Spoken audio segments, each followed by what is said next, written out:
Hello friends, मैं प्रसाद। आप देख रहे हो रेडियो काफ़ी विद प्रसाद।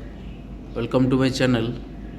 आज हम लोग देखेंगे एक एमआरआई ब्रेन पे एक ट्यूमर है।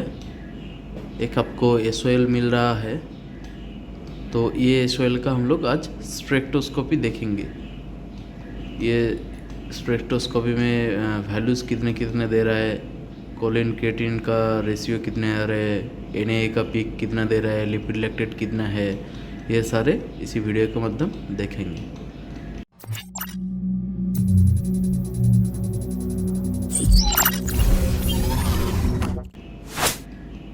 तो यह है फ्लेयर सीक्वेंस। पहले एक बार आप एसओएल का जो हर सीक्वेंस में अपीयरेंस है वो एक बार देख लीजिए, जो कौन सा सीक्वेंस में क्या क्या अपीयरेंस आ रहा है एसओएल का।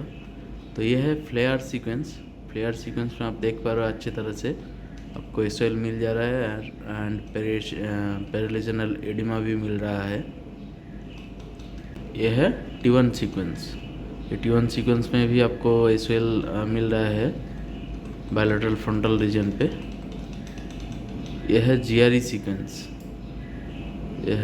सीक्वेंस एंड ये है पोस्ट कॉन्ट्रास्ट इमेजेस। सज में दिखाई दे रहा है, पोस्ट कॉन्ट्रास्ट एनहांसमेंट भी आपको मिल रहा है। तो ये देखिए कितना एनहांसमेंट हुआ है ट्यूमर का। ये कोरोनल इमेज है पोस्ट कॉन्ट्रास्ट एंड ये है एक्सियल में FSPGR।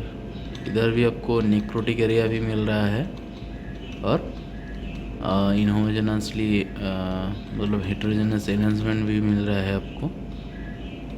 देखिए ये एक्सियल में है। ओके, तो इसका आज हम स्पेक्ट्रोस्कोप देखेंगे।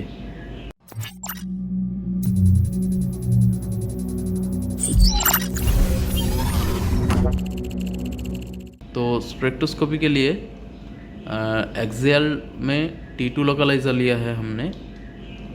ये प्रॉपर एक्सियल में ही चलाना होगा और इसके ऊपर प्लानिंग करके साइड बैंड लगा के आप स्पेक्ट्रोस्कोपी का ये सीक्वेंस चलाइए। ये है स्पेक्ट्रोस्कोपी का वैल्यू का डिजिटल इमेज है ये। तो स्पेक्ट्रोस्कोपी का आज हम पोस्ट प्रोसेसिंग देखेंगे। यहाँ पे देखिए ये जो लोकलाइजर है ये वाला एंड ये वाला, ये दोनों सिलेक्ट करके हम लोग जाएंगे फंग टूल पे। ये है T2 में लोकलाइजर। ओके, एंड ये है स्पेक्ट्रोस्कोपी का सीक्वेंस, मल्टीवॉक्सल का एक सीक्वेंस, ये वाला नीचे वाला। ओके, तो ये दोनों सिलेक्ट करके हम लोग जाएंगे फंग टूल पे। तो फंग टूल पे जाने के बाद आपको ऐसा एक इंटरफेस आ जाएगा। ये देखिए ये एक बाई डिफ़ॉल्ट एक ग्राफ आपको दे रहा है यहाँ पे, ये वॉक्सेल का।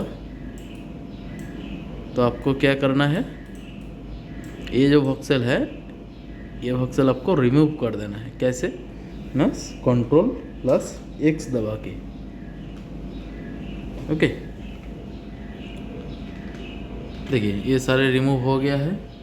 थोड़ा कॉन्ट्रास्ट भी आपको एडजस्ट कर लेना है। देखिए सारे ठीक हो गया है, कॉन्ट्रास्ट एडजस्ट हो गया है। अभी क्या करना है, अभी करना है नया वॉक्सेल डालना है आपको। कहाँ से ना, इधर से। ये देखिए क्रिएट बॉक्स ROI। ओके, यहाँ से जाके आप नया एक वॉक्सेल डाल दीजिए। वॉक्सेल का साइज आपको जितना साइज का चाहिए वो कीजिए। ज़्यादा बड़ा साइज में मत रखना और छोटा में भी मत रखना, मीडियम साइज में रखिए। ओके, तो ये है एक वॉक्सेल। तो ये पूरा वॉक्सेल का स्कैन हुआ है। अब क्या होगा, ये छोटा वाला ये इस पार्ट में क्या वैल्यूज़ आ रहा है वो यहाँ पे शो कर रहा है। ठीक है, ग्राफ में। ओके, ये है स्पेक्ट्रो का मेन बेसिक। तो देखिए ये आप यहाँ पे लगाइए, यहाँ पे एक ग्राफ, अलग सा ग्राफ शो कर रहा है। ओके, आप ये लगाइए मान लीजिए यहाँ पे आपको यहाँ का कितना वैल्यू दे रहा है वो देखना है आपको। तो आप यहाँ पे लगाइए और यहाँ पे ग्राफ में वैल्यू आपका चेंज हो जाएगा। ओके, आप रखिए मान लीजिए एनहेंसमेंट एरिया पे लीजन का, यहाँ पे जो कि ना यहाँ है, यहाँ पे रखिए। यहाँ का ग्राफ देखिए ऐसे आ रहा है। ओके,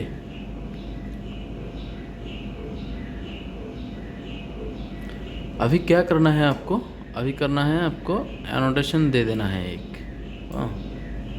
एनोटेशन देने के लिए ये ग्राफ के ऊपर ऐसे क्लिक कर दीजिए, आपका एनोटेशन आ गया है। अभी देखिए आप ये वोक्सेल इधर रखा, ठीक है, इधर मतलब आपका इस वोक्सेल, इस छोटा वाला वोक्सेल का अंदर जो स्ट्रक्चर्स है यहाँ का वैल्यू देगा ये वाला। देखिए क्या क्या कितना वैल्यू दे रहा है। देखिए ये है CH मतलब कोलिन, इसका ये वैल्यू दे रहा है। केटिन का ये वैल्यू दे रहा है। Na का वैल्यू दे रहा है। Choline plus creatine CH plus Cr का वैल्यू दे रहा है एक। CH Cr का रेशियो दे रहा है। CH Na का रेशियो दे रहा है। Na CH का रेशियो दे रहा है। Na Cr का रेशियो दे रहा है। ठीक है, ये लिपिड लैक्टेट का वैल्यू है। ये सारे ऐसे करके आपको वैल्यूज़ दिख जाएगा। अब क्या करना है, मान लीजिए इस एरिया का आपको सेव करना है। ओके, ये वैल्यू आपका सेव कर लेना है। तो ये इसमें सिंपली राइट क्लिक कीजिए और सेव व्यू पे क्लिक कर दीजिए। तो ये सेव हो गया। तो इसका ग्राफ दे रहा है ये वाला, सो ये वाला भी आपको सेव करना चाहिए। ये ऐसे करके राइट क्लिक करके सेव व्यू पे सेव कर दीजिए। इस यहाँ का आप ले लिया, अभी लेना है मान लीजिए आपका इस रीजन पे।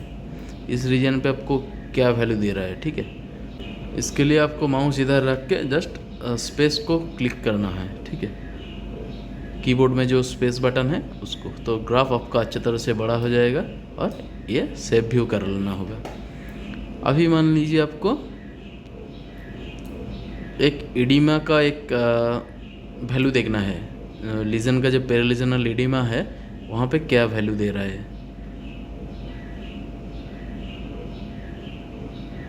तो इसके लिए आप इडीमा पे रखिए और एक व्यू सेव कर लीजिए। सेव व्यू हो गया, ये वाला भी आप सेव कर लीजिए। ऐसे ऐसे आपको डॉक्टर साहब यानी कि रेडियोलॉजिस्ट जो जहाँ पे भी चाहिए आपको, रेडियोलॉजिस्ट अगर बोलेगा यहाँ पे एक वैल्यू दिखाइए मुझे, यहाँ पे रखिए और स्पेस बटन क्लिक कीजिए, फिर ये सेव कर दीजिए। ओके, ये बड़ा वाला वोक्सेल का अंदर जहाँ कहाँ पे भी आपको चाहिए आपको वैल्यू मिल जाएगा। सिर्फ वहाँ पे जाके ये मिनी वोक्सेल रख देना होगा। ओके, और स्पेस बटन क्लिक कर देना होगा। फिर ये व्यू आपको सेव करना हो तो राइट क्लिक करके सेव कर देना है। बस ये है स्प्रेक्टो का पोस्ट प्रोसेसिंग। ये टोटल आज जो देखा आपने, ये है स्प्रेक्टो का पोस्ट प्रोसेसिंग। ये आप क्या करना है, एग्ज़िट कर देना है। ओके, इसके बाद देखिए आपको इमेज मिलेगा कहाँ पे, यहाँ पे जाइए। ये 9 का जो इमेज आप सेव किया है वो सिलेक्ट कर लीजिए, फॉर्मेट थोड़ा चेंज कर लीजिए। फिर देखिए ये रीजन का पहले लिया था, इसका ग्राफ इधर है। यहाँ का ग्राफ आपको मिल रहा है ये वाला, यहाँ का मिल रहा है ये वाला, यहाँ का मिल रहा है ये वाला, यहाँ का मिल रहा है ये वाला, यहाँ का मिल रहा है ये वाला। ऐसे करके आप रेडियोलॉजिस्ट को दिखा दीजिए। तो आज यही था स्पेक्ट्रोस्कोपी का पोस्ट प्रोसेसिंग का वीडियो। कैसे आपको कोलिन, केटिन, Na, लिपिड लैक्टेट का वैल्यूज़ देखना है, कोलिन प्लस केटिन का वैल्यू देखना है, कोलिन केटिन का रेशियो देखना है, कोलिन Na का रेशियो देखना है, कैसे ग्राफ बनाना है स्पेक्ट्रोस्कोपी में, ये टॉपिक लेके। तो अगर ये वीडियो आपको पसंद आए और वीडियो से आप कुछ सीखे तो वीडियो को ज़रूर लाइक कर दीजिए, और चैनल पर नया है तो चैनल को सब्सक्राइब कर लीजिए। पास में बेल आइकन भी प्रेस करके रखिए। अगर कोई क्वेरी है आपका मन में तो आप कमेंट करके ज़रूर डाल दीजिए। फिर मिलते हैं दूसरी किसी वीडियो में। तब तक अच्छे रहिए, खुश रहिए, स्वस्थ रहिए। धन्यवाद।